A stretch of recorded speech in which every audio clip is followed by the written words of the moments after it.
So do you remember what was calling you to join this experience? So first of all, what was calling me, what just came out now in my mind is our relationship. So you leading a retreat and my wish to follow you and be in your space and be in your container of transformation. Another part is wanting to journey with other women. I've been in containers with other women in my past years, but in last year I was not. And I was really missing this sort of being part of the vessel of transformation. And so this idea of meeting before, during the retreat, and then the after was really appealing to me.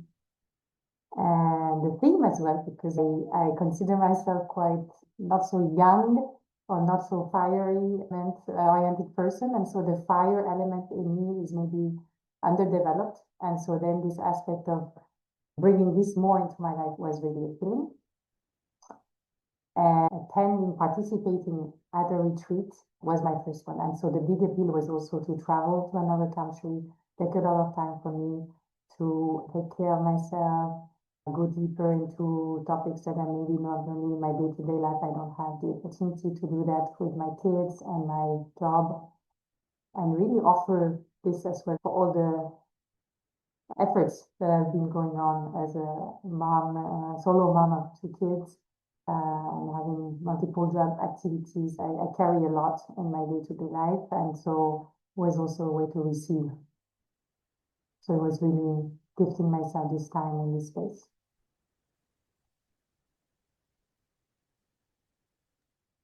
Beautiful. Un moment, Betty, tu peux mettre la caméra un peu plus bas pour qu'on voit ton cou? Juste voilà, c'est parfait. Ouais. Which is the whole point of this retreat. Actually, sometimes women, I find, feel guilty to take that time and say, oh, I can't afford that. I have this to do and that to do. And at the same time, as you know, the retreat is not a holiday. It's actually a time to really be with yourself. And especially, as you mentioned, having a busy life with family, jobs, and just a busy life of being a woman in this time. So I'm glad you made that choice for yourself. I think this is one that women that can make a gift, for themselves regularly. So now let's travel to the retreat.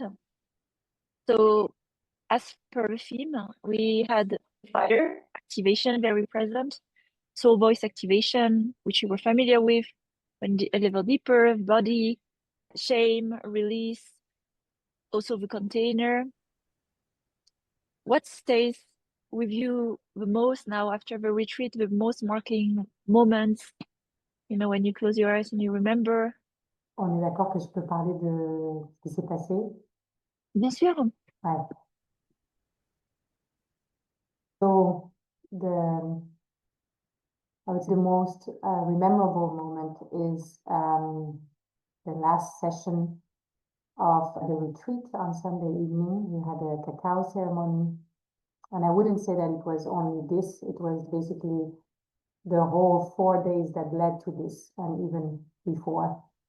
During the ceremony, I had a huge experience of, I would say, characterized maybe as a deep somatic trauma release, and channeling, awakening, spiritual awakening that allowed me to let go of a lot of emotions, pain, wounds that I was carrying with me since now.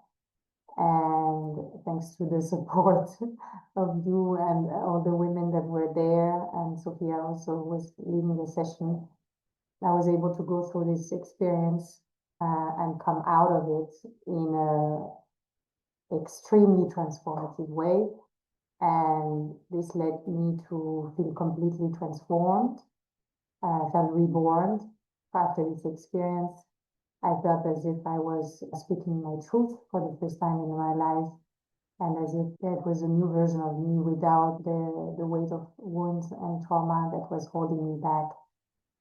And so I think it's a mix of all the sessions we had, all the preparation, and also the fact that I was already very open through my practice in general and my day-to-day life of teaching yoga, being a coach, and going through a lot of practices in Berlin.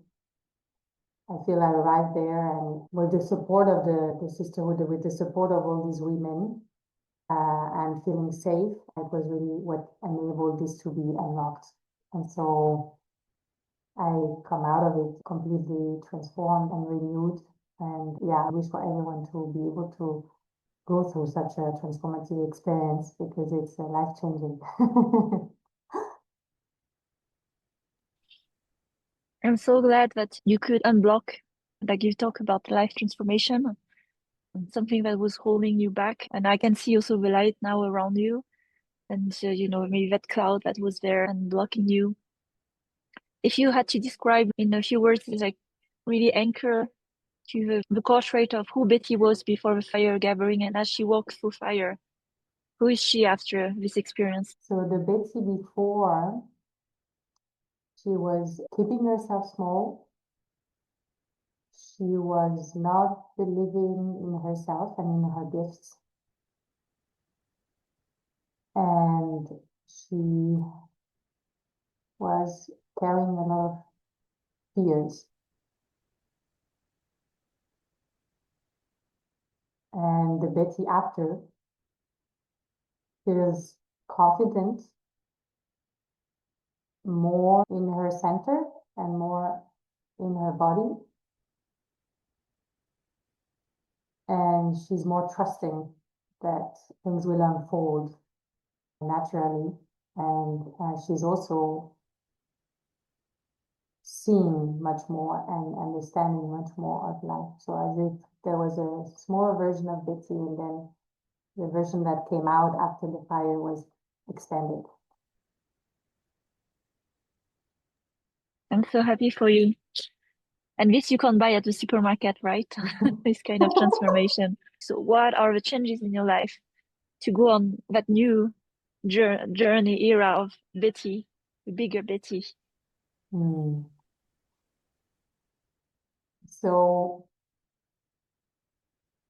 right now, what's emerging or has emerged since the end of the gathering, the fire gathering, is somehow not extraordinary. I was expecting now, oh, I'm gonna have to be the new version of myself, and it's gonna have to be shiny and straight away. And my inner critic who say, oh, if it's not shining, it means that you have not evolved or that you have not changed. So right now, what's been happening is me taking a lot of time quiet. So I needed a lot of time to come back to myself after this transformation that happened. And I took it very slow. I came back to very mundane and day-to-day tasks in life, which helped me back. And now what's also emerged is me finding courage to address certain situation in my life that was not aligned. So I would say I am going through a realignment of my life. And it went through talking to someone about what happened and speaking my truth and confronting my truth as well, and making some amends and apologize. And also now it's also about how do I want to live geographically or like environmentally, making some realignment. And so I'm feeling I'm kind of like looking at all the spheres in my life right now and recalibrating them and realigning them with this new version of myself. And I'm confident that then in the following months and end of year, maybe bigger shifts will be emerging about what purpose or what direction I need to go more or what impact I want to have. And right now, this is still unclear. It's still to be determined because I still have these construction sites that need to be evaluated and that are also not fully allowing me to move forward at once. Good, but it's quite a big changes in small changes. So that's the whole point of integration. It's in the small changes and actions that you can keep it sustainable and consistent that make actually the transformation over time. So living in alignment, speaking your truth in the moment, correcting what's not aligned is the integration, it's the transformation. And you will see like the trajectory of it only 6 months, 12 months from now, from that event. Thank you. And it's true what you're saying is so true, because also the former version of myself was so much avoiding the difficult conversation, so much avoiding the situation where I'm not so sure, or I would be losing control, or I would be exposing myself. And now I feel that the newest version is going. So it is actually going through the fire, as if I went through the fire. So now in life, I'm able to do it this way. Great. Is there something at last I didn't ask, would you want to share before we close? My wish would be that for every woman and every human on this earth, that they have the opportunity to, and the possibility to take some days for themselves to work on themselves, because the impact of actually being given the opportunity to look at ourselves, work on ourselves, and transform it with a group of people is so deep, and the trajectory of a person is actually so impacted. Because for me, for example, what I went through is going to not only impact me, but also on my close friends and partner, and but also children. So as generation of adults, if we do that, we also impact so much and heal so much for our children. So that's a gift we also give to them. That's exactly it. Yeah.